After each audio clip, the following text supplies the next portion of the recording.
I want to congratulate this year's top cops and their families.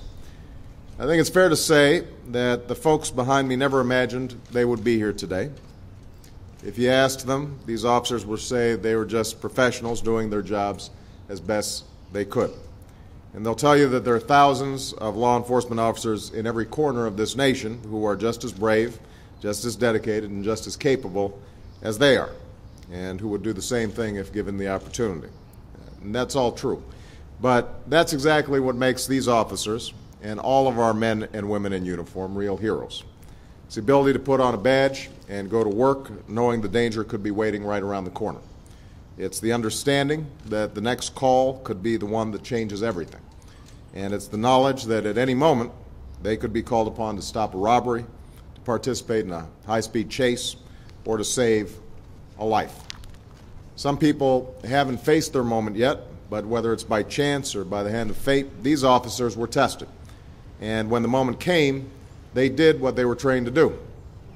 The men and women here today have jumped into cars to rescue victims held at knife point. They've pulled trapped children from a burning car seconds before it was engulfed in flames.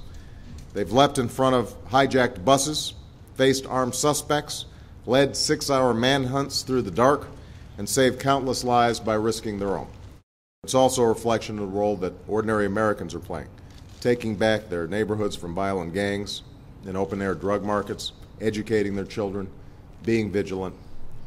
Of course, the most recent example and most visible example of this partnership between citizens and police happened 2 weeks ago in Times Square.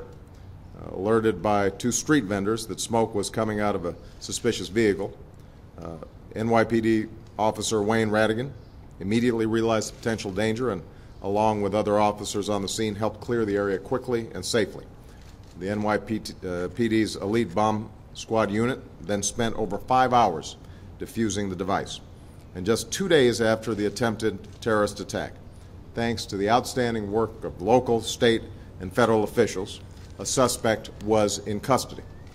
And yesterday I had the privilege of visiting the NYPD Real-Time Crime Center and meeting Officer Radigan and other officers whose quick thinking and cooperation may have saved hundreds of lives.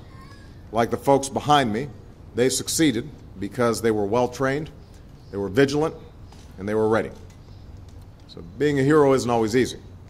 As Officer Brian Jacobson, who's being honored here today, said of his own experience, it's one of those things in your life you can never prepare for fully, and that you hope never happens again.